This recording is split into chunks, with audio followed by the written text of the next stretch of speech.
So I'm going to talk about mostly the first topic, which is hydrodynamic conductivity and bilayer graphene.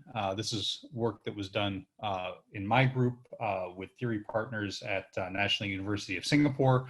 And then I'll talk, hopefully if we have time, about a little very exciting work done in Corey Dean's lab using magnetoresistance to measure the viscosity of both bilayer and monolayer graphene as well. Okay, so let me start again with this just, I think, a slide that maybe we don't need to use, but what is the difference between monolayer and bilayer graphene as we start to talk about transport in bilayer graphene? And of course, the big difference is in the low energy band structure. In bilayer graphene, we have a quadratic dispersion rather than the famous linear dispersion at the Dirac points. And this gives us a finite density of states at charge neutrality rather than a vanishing density of states. The other, of course, very important thing about bilayer graphene is that when we apply a finite displacement field, we can open up a band gap. And so this is now a tunable band gap semiconductor. And if we do the theory in a little bit more detail, it turns out actually that instead of having just these touching bands, we actually have a very small band overlap. So at low density, this is a semi-metal with electron at very near charge neutrality, for zero displacement field, we actually have a semi-metal with overlapping electron-hole bands.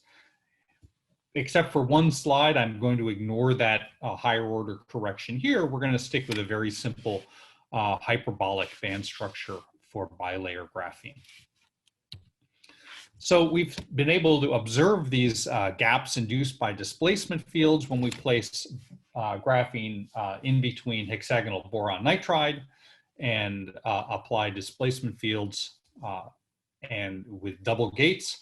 And we measure the resistance. We can see, in fact, that we can get very high resistance states, and we can see the thermal activation of carriers and extract the band gap. And actually, it turns out that the extracted band gap matches quite well with tight binding theory.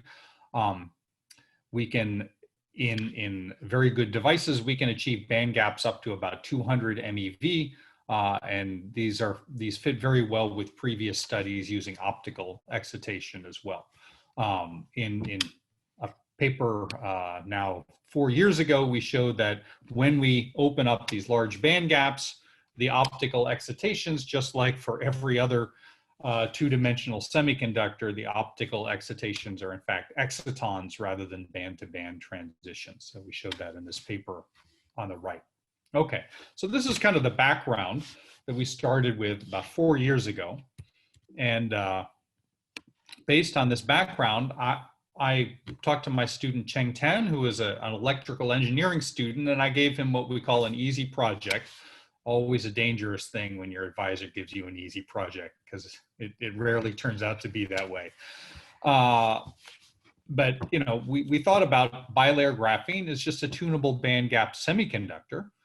And in this tunable band gap semiconductor, we have three relevant energy scales. We have the chemical potential, mu, which we can change by varying the two gate voltages.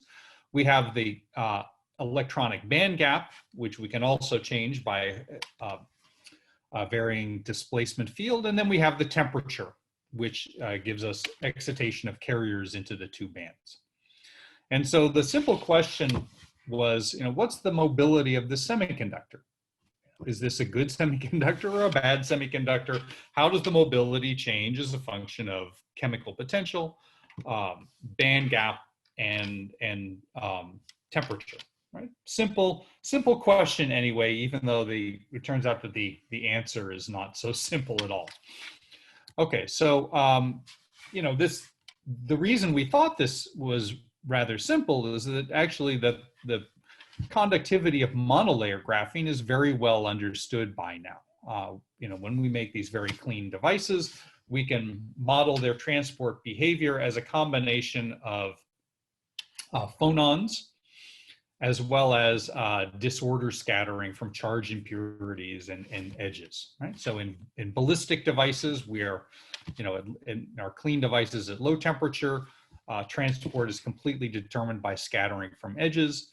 In dirtier devices, we add charged impurities, and when we increase temperature, we see scattering from phonons, and all of that theory works quite well. So, to a very good degree, we understand conductivity of monolayer graphene quite well. But it turns out that there was no analogous theory or theory experiment agreement from bilayer graphene at all. So, we started measuring. So Cheng built these dual gated structures, kind of a very standard, standard geometry these days. So we use boron nitride on the top and bottom, and we have bottom and top gates. And in our cleanest devices, we use graphite for these gates as well. That actually reduces the charge disorder. But for the purposes of this talk, we get more or less the same results, whether we use metal gates or graphite gates. And when we measure the transport behavior, what we see is something like this. So now we do a map of resistance as a function of both gate voltages. This is at low temperature. And what we see is that as we apply a large displacement field, so that's moving in the diagonal direction, we can open up a band gap. And that's seen by the brighter resistance peak. And when we move away from charge neutrality, moving in the other diagonal, we dope the system either with electrons or holes, right? So what we're seeing here is kind of, again, we started thinking about this like a double gated transistor. So effectively we said there was some kind of effective gate voltage on the system, but this is basically just tuning. If we move in this direction, our net charge. And then if we vary in this system, we're varying the band. Move in this direction, we're varying the band gap. So we can control this extremely well. Okay. So when we first kind of check the system to make sure this all works using Hall effect, this allows us to now calibrate all of our gate capacitances. What we see is that we can fit a single band model quite well at low temperature. When we have no displacement field, so we have no induced band gap, then we see electron and hole branches that are very nice and linear and meet at a small point, and we see very little evidence of disorder. So we know our charge disorder in the system is well below 10 to the 11th per square centimeter. Otherwise, we would see a broadening down here at low carrier density. When we apply a displacement field, so this delta external is kind of, it's the potential between the top and bottom graphene layers. The actual band gap is about a third of this. So this is about a 50 MeV band gap. And what we see is just that these electron and hole branches move apart from each other. So there's a small gap in between these two right down at the bottom. And that corresponds pretty well to the predicted induced band gap. Okay, so far so good. We have very low disorder devices as we expect, and we can see, we can add holes and electrons. We have good gate control. We understand all that. We can calibrate our capacitances, and we can induce band gaps. Okay, so great. We hope. So what do we see? So we're going to start with the case where we have zero band gap. So we're just looking at gapless bilayer graphene. And now, let me move this out of the way. So if we look at conductivity now as a function of this effective voltage, which is basically our a net carrier density, what we're seeing is that the conductivity rises when we dope with electrons and holes, and that conductivity is going down as we increase the temperature, as we expect from phonon scattering.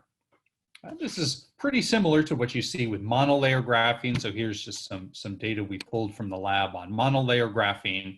And again, we see kind of the same thing. The only funny thing here is that if you look at monolayer graphene at low temperature, the conductivity goes to zero at zero temperature. at charge neutrality. So right down here. And we spent a couple of months looking at our data for bilayer graphene, not realizing that MATLAB was automatically setting the zero, the bottom of our plot, not at zero. So when we plotted correctly, we looked at the data more carefully and we said, this is kind of interesting. What we're seeing now at charge neutrality is finite conductivity at all temperatures, even down to very low temperature. And in fact, we have this charge neutral conductivity that doesn't change with temperature at all. Right? And that's very different from what's seen in monolayer graphene. Right? So this charge neutral conductivity in bilayer is very different from what we see in monolayer. And you also see that the density dependence in bilayer at high temperature is quite different from what you see in monolayer as well. So some funny things going on here. Right? So, well, it turns out that we were not the first to see this. This phenomenon had been described by Morpurgo's group about 4 years ago now, using suspended bilayer graphene. So this is a very, very clean system.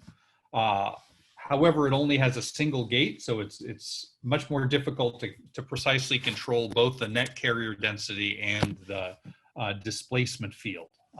But again, it has the platform has the advantage of being extremely clean. And what this paper showed is that electron-hole scattering at charge neutrality has to be taken into account. Right? So, if we look at this very simple diagram, when you have electron-electron scattering, which is usually what people think of with hydrodynamic transport or electron-hole scattering. These control the viscosity of the electronic fluid and lots of hydrodynamic properties, but they don't directly contribute to the conductivity because they preserve momentum.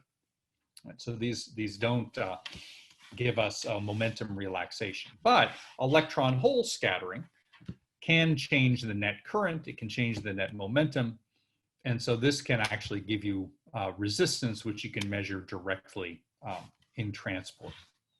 So this paper showed two sets of data which were seen as kind of smoking guns for this electron-hole scattering. The first is this constant conductivity at charge neutrality.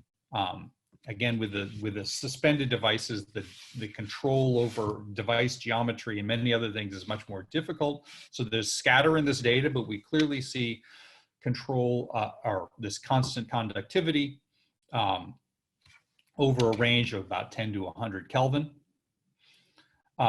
And then the other claim was scaling of the kind of a universal scaling of the conductivity, which was seen as direct evidence of hydrodynamic transport. So here they're scaling the conductivity at finite carrier density versus the conductivity at charge neutrality, and plotting that as a function of chemical potential or Fermi energy over KT. And all of this data collapses onto what seems to be a universal curve. Okay, so the question is, is this picture valid? What does our data say about this picture? Right? Just to, maybe I won't try to summarize everything here, just to say, of course, this takes place in the background of many extremely interesting studies of hydrodynamics in two-dimensional, in graphene.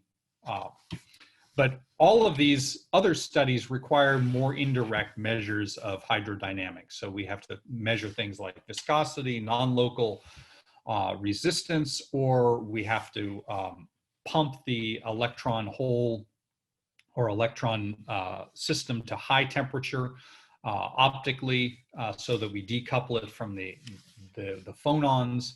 So the advantage of these, of what Morpurgo raised, is that this effect shows up just in a very simple electrical transport measurement. So that's what we wanted to pursue. So the other interesting thing about bilayer graphene is that the phase space for where we should see dominant carrier-carrier scattering is very different from where we should see dominant carrier-carrier scattering in monolayer graphene. So this is work that was done by Shafiq Adams' group, published in 2018. We can see that kind of the sweet spot for hydrodynamics in monolayer graphene is at a little bit away from charge neutrality.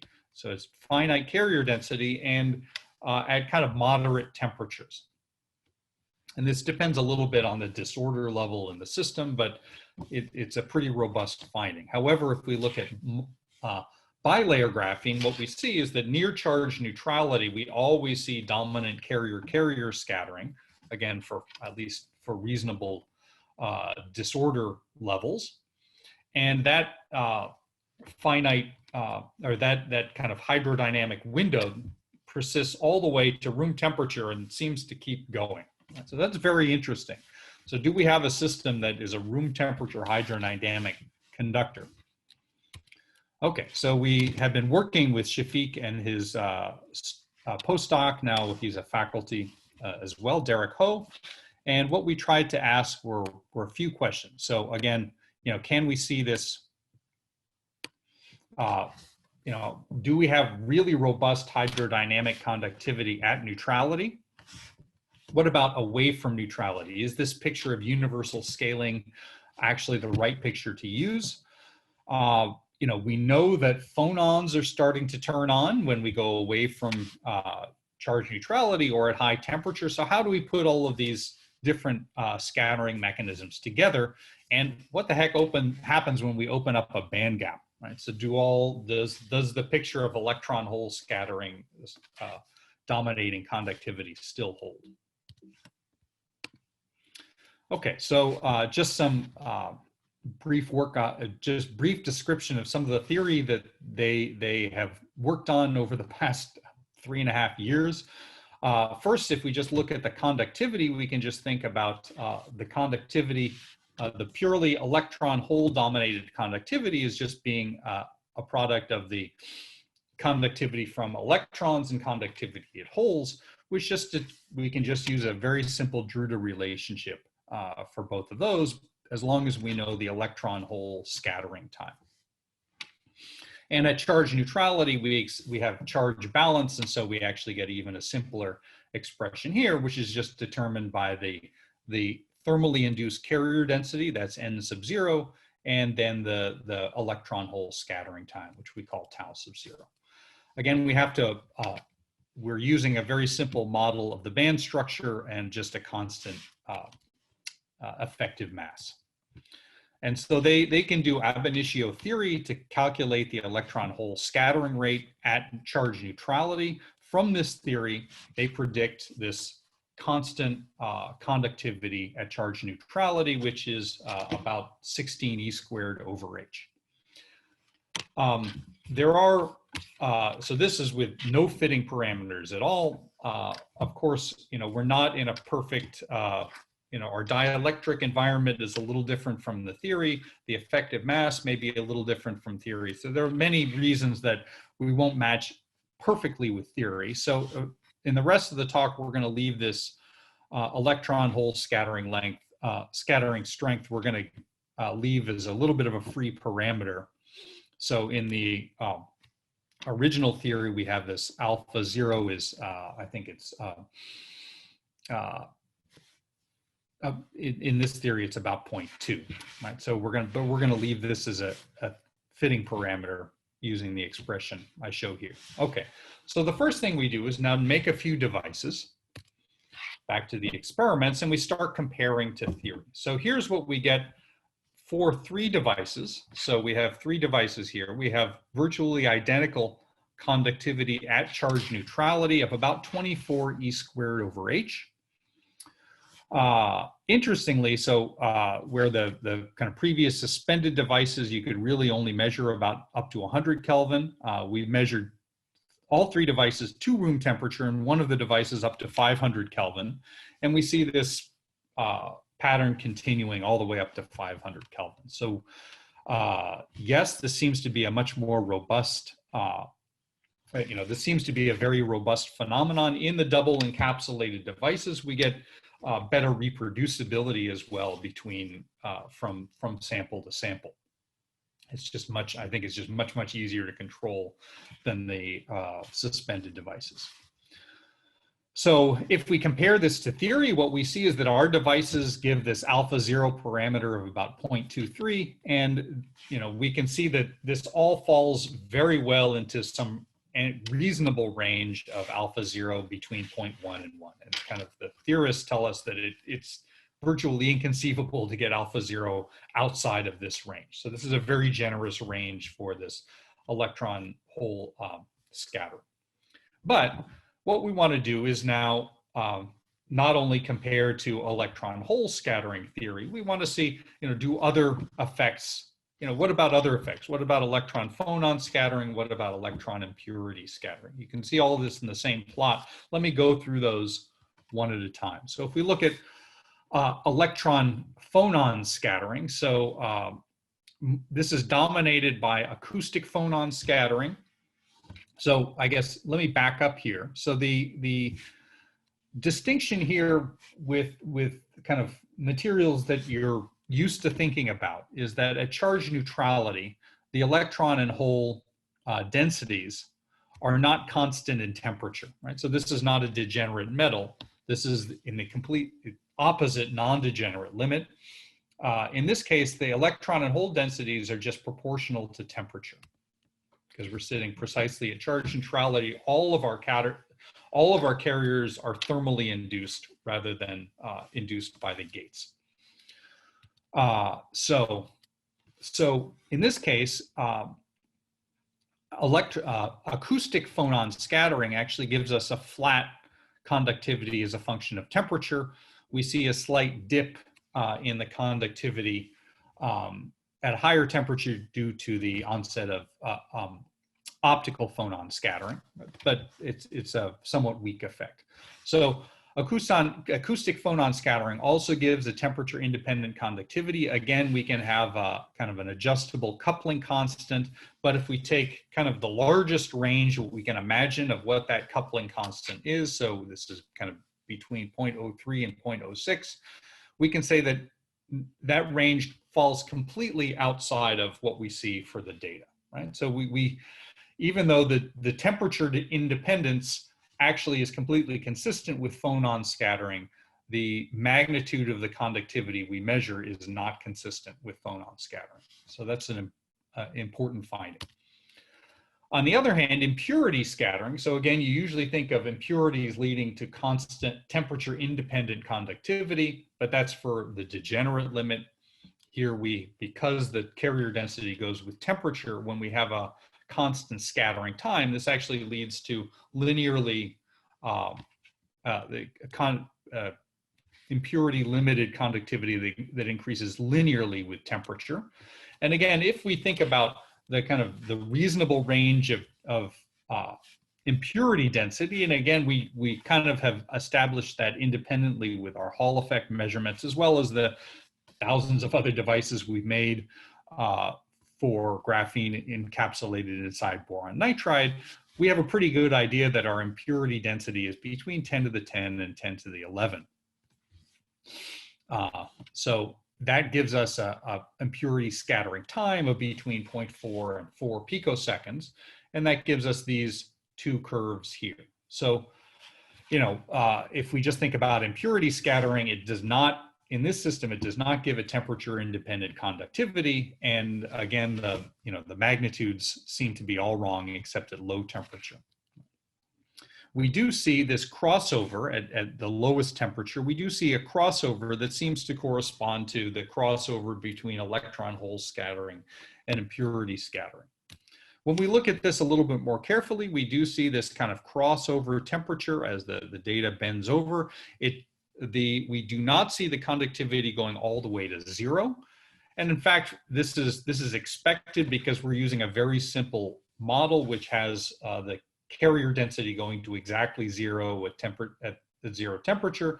But we know in fact that there's a few MeV band overlap so that the actual carrier density does not go to 0 at t equals 0. So we don't expect the conductivity to completely go to 0.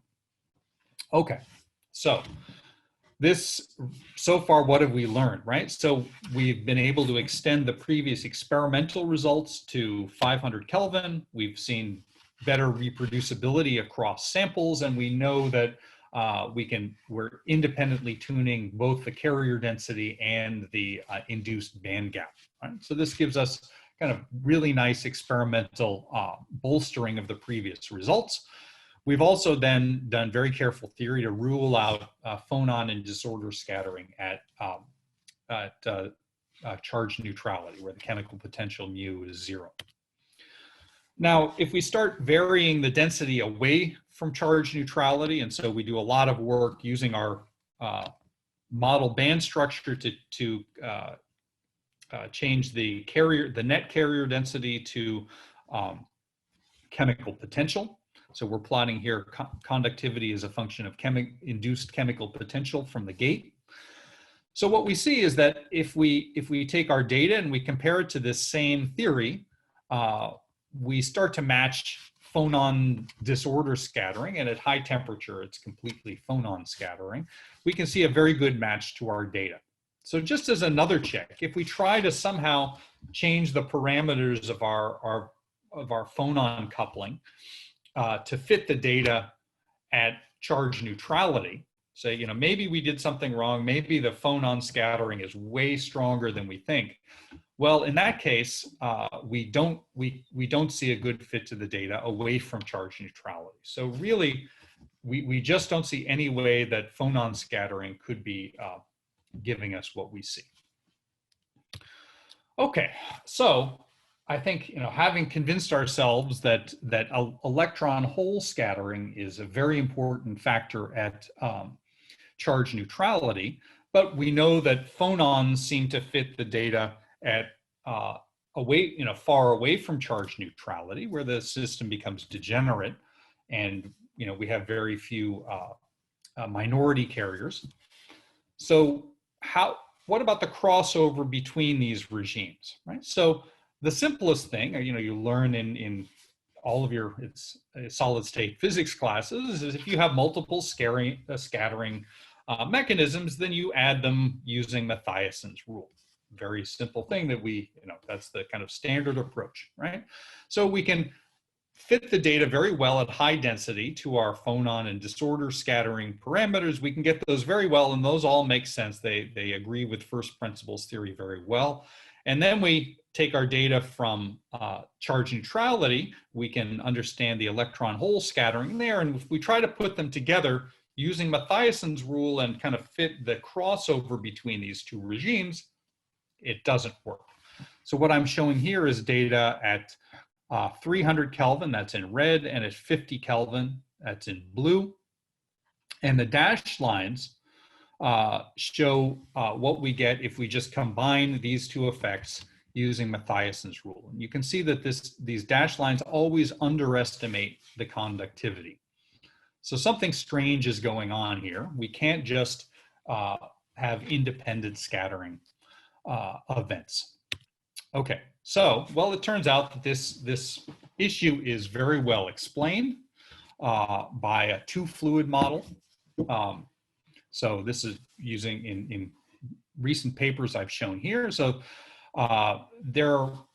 in this two-fluid model, I think there are kind of three very important conclusions. First is that if you just think about how does electron-hole scattering behave away from charge neutrality, well, electron-hole scattering, if you just think of the kind of free body diagram of the entire electron-hole fluid, if you have scattering inside of that fluid, you'll still have a net force on the fluid from the electric field. And so you can't have a finite conductivity purely from electron-hole scattering away from charge neutrality. So you actually, if you just have electron-hole scattering, you should have finite conductivity and neutrality, and then immediately a step function to infinite conductivity. Obviously, that doesn't happen because we have other scattering mechanisms as well.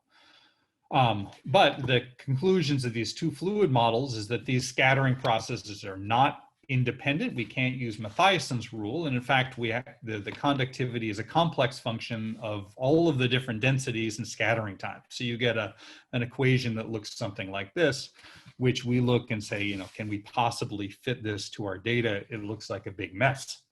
So how can we make some more intuitive sense of this? So what we realize is that this two fluid model, in the limit where electron-hole and basically where carrier-carrier scattering is always faster than the dissipative scattering, that's the phonon and disorder scattering, this rather complicated expression actually reduces to something simpler. It reduces to two conductivities in parallel. So these are two terms that add together, both of which give a Drude-like expression, and both of which have a very simple physical explanation. So the first term we can think of as the relative motion of electron and hole plasmas sliding against each other with a drag between them.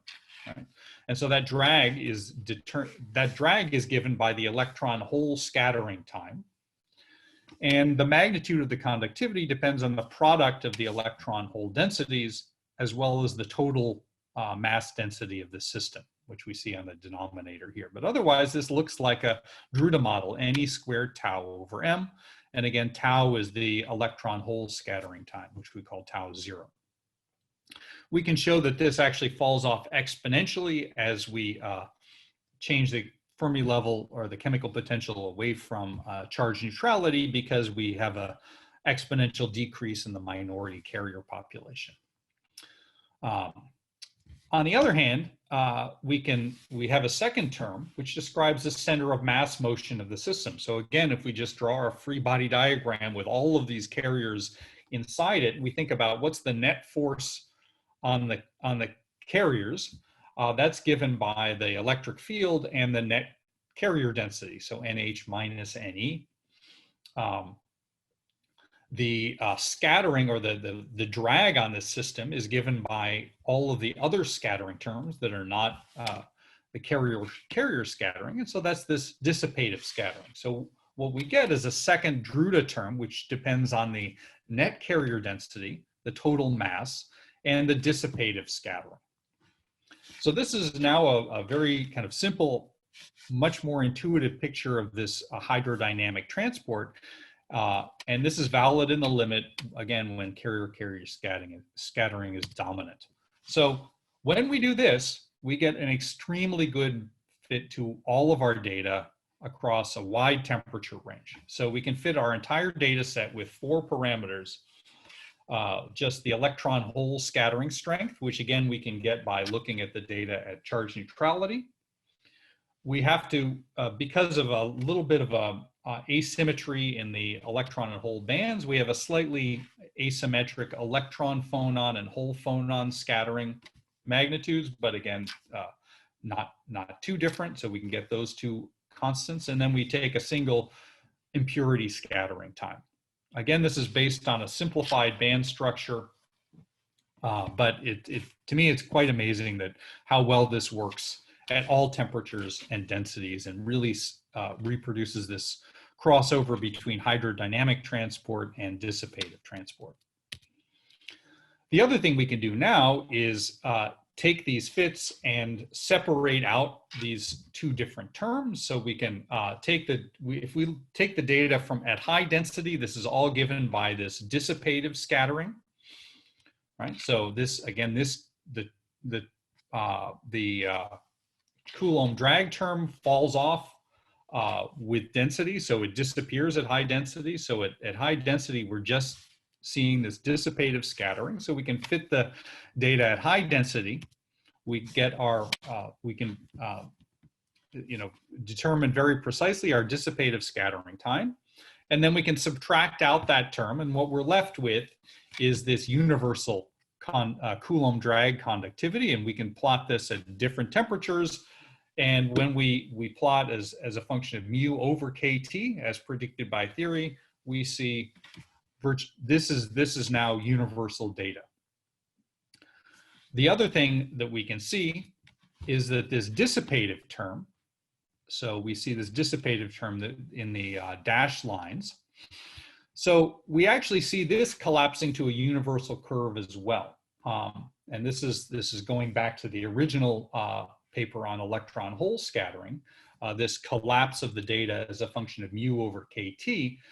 It turns out that this collapse occurs when the dissipative scattering is dominated by phonons. So in our system, we're dominated by phonons at about 100 Kelvin. We see above about 100 Kelvin, so we see this collapse. In the suspended devices, they're actually cleaner, and they're dominated by phonons to even lower temperature, and so you can see this collapse.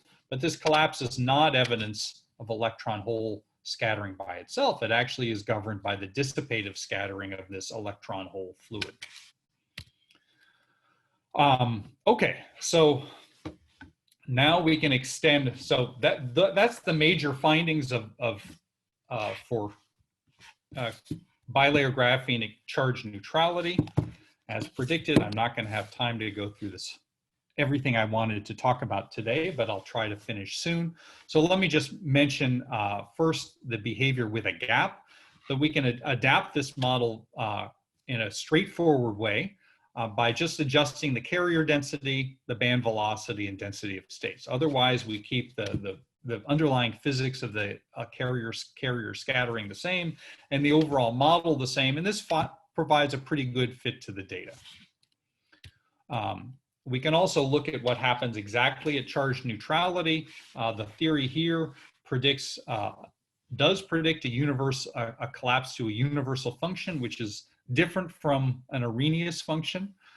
If you do a bunch of math, you can see that in a certain limit, it actually agrees with an Arrhenius fit, but not at higher temperature. So we can take data now, this is, again, scaled data, conductivity, at a finite band gap versus the same scaled to the conductivity for zero band gap at a fixed temperature. We plot all of this data here, but when we collapse this data, when we plot this data as now a function of kt over the induced band gap, we in fact see all of this data collapse onto a universal curve. We see that that universal curve fits our theory quite well. It fits Arrhenius behavior at low temperature, but it deviates at higher temperature once we start having enough thermally activated electrons and holes. And so, in fact, we can kind of see that here. If we do a kind of a standard Arrhenius plot for data, we can take an Arrhenius fit, and we can find kind of a straight line fit here reasonably well, but you can see that at high temperature, we really get a strong deviation from that fit. But if we take our model, we can fit the high temperature data better, although the low temperature data is still something we're trying to understand. This has to do more with disorder and variable range hopping. But the high temperature crossover is described very well by the hydrodynamic theory. So finally, we can go back to this issue of the phase space for hydrodynamic conductivity and comparing this picture to theory, right? So now that we have all of these parameters set out, we can actually map the phase space, and we can now start adjusting parameters to kind of predict what will happen, right? So if we look at our experimental phase space, so here what we're doing is we're basically looking at the conductivity where we artificially take out the electron-hole scattering, and then just normalize that to the total measured conductivity. And in fact, we see this V-shaped region where we have this ratio of kind of the hydrodynamic to non-hydrodynamic conductivity is very high, and in this V-shape, exactly as predicted from theory. And in fact, we see this V-shaped region actually is not very different depending on whether we have a gap or not, even at low temperature. We can also now start tuning or changing parameters. So this is just theory calculations now, but when we increase the impurity density to change the impurity scattering time, what we can see is that we start to wash out the effects of disorder. So when we start getting larger impurity density up to 10 to the 12, we start to see that in fact, that all of these signatures of hydrodynamic conductivity go away, which I think is why that they were, this whole problem was not very well appreciated for so many years, even though, we've all been measuring bilayer graphene for quite a long time by now. Okay, Peter, I think I'm completely over time already. But if you would 5 minutes do you any good? So yeah, I think so. Maybe what I'll do here. So that's end of part one, which I had a feeling that was going to happen.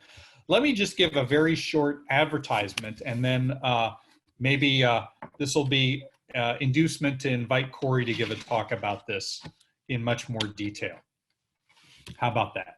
So let me just talk a little bit about some very exciting work done by Yihang Zheng in Corey Dean's lab, where he used a Corbino geometry and magnetoresistance measurements to pull out hydrodynamic scattering parameters that ordinarily you can't get from a transport measurement for the reasons I described above. And the key aspect here is this concept of the Guernsey length. Guernsey length is basically the kind of the geometric mean of the electron-electron scattering length, as well as the momentum relaxing scattering length. So we can see that here. And this basically tells us how viscous, whether we have viscous transport or diffusive transport. So when this length is very small, we have standard ohmic transport. This is normal materials. When this length is large, we start to have viscous transport, and this is well described previously. In this regime, you get vortices and all of the interesting effects of hydrodynamics. The other interesting thing here is that once you know this Guernsey length and the resistivity, you can pull out things like the shear velocity or the kinetic velocity and the electron-electron scattering time and scattering length. So once you can measure enough things here, and you can measure this Guernsey length, you can all of a sudden understand a lot of the hydrodynamic properties. So what Yihang did is look at the magnetoresistance in a Corbino geometry. So in a Corbino geometry, you're going to send electrons outward from an inner contact to an outer contact. But if you turn on a magnetic field, now those electrons, instead of traveling straight, they're going to want to go around. And now you all of a sudden have to think about the viscous drag between those electrons and the walls. And so now you just the path that electrons take is going to be very dependent on the viscous drag in the system. So what Yihang was able to show is, and I'll flash some of the theory later, is that first that this Guernsey length depends on magnetic field. So a low magnetic field, you just get this constant value of d sub v. But as you start to increase the magnetic field, this second term on the denominator takes over, and you get this Guernsey length goes like 1 over b. And so by increasing the magnetic field, we can go from this ohmic regime to, we can go from the viscous regime to the ohmic regime. And so that's the major finding here, right? So if they measure the magnetoresistance, there's a quadratic magnetoresistance. So the important parameter here is this alpha parameter. In the ohmic regime, where we have very small Guernsey length, smaller than the size scales in the system, then we are just purely ohmic, and actually from the ohmic magnetoresistance, we can directly determine the resistivity rho. On the other hand, in the viscous regime, now the magnetoresistance is determined by the shear viscosity, as well as this parameter gamma, which is the ratio of the inner and outer diameters.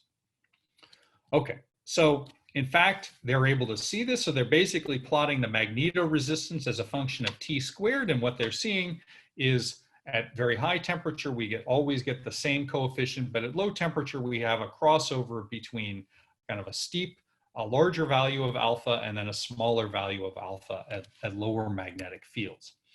And so we can now take this kind of high field parameter, that alpha that we get at high field, and now we can plot the total alpha, or the the low field alpha. We plot that down here, and we can see them diverging as we start cooling the system down.